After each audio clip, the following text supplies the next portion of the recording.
కన్నప్ప తెర వెనుక కథలు 11. కన్నప్ప దీక్ష. సాధారణంగా అయ్యప్ప దీక్ష, భవానీ దీక్ష, శివ దీక్ష స్వీకరించినప్పుడు భక్తులు 40 రోజుల పాటు క్షురకర్మ చేసుకోకుండా గడ్డాలు మీసాలు పెంచుకుని తిరుగుతూ ఉంటారు. పౌరాణిక సినిమాల్లో నటించేటప్పుడు ఎన్టీ రామారావు చాలా నియమనిష్టలు పాటించేవారని తెలుగు సినిమా రంగం కథలుగా చెప్పుకుంటుంది. అలాగే తెలుగు జాతి గర్వించదగ్గ మహాశివ భక్తుడు కన్నప్ప జీవిత చరిత్ర ఆధారంగా నిర్మించిన కన్నప్ప సినిమాకి యూనిట్ సభ్యులు మొత్తం స్వచ్ఛందంగా అకుంఠిత దీక్షతో పనిచేశారు. దాదాపు 400 నుంచి 500 మంది యూనిట్ సభ్యులు న్యూజిలాండ్ షూటింగ్లో పాల్గొన్నారు. 2 సార్లు న్యూజిలాండ్ వెళ్లి వచ్చారు. 6-7 నెలలు న్యూజిలాండ్లోనే పనిచేశారు. హీరో విష్ణు మంచు కన్నప్ప గెటప్ కోసం గడ్డం పెంచారు. కమాండర్ ఇన్ చీఫ్ ని ఫాలో అయ్యే ఆర్మీ లాగా మొత్తం యూనిట్ సభ్యులు గడ్డం మీసాలు పెంచారు.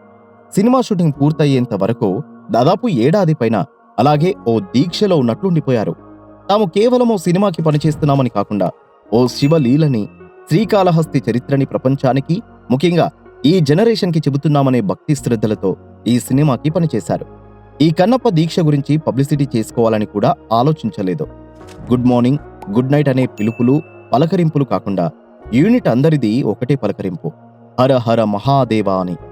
న్యూజిలాండ్ పరిసరాలు శివనామ స్మరణతో మారుమోగించారు.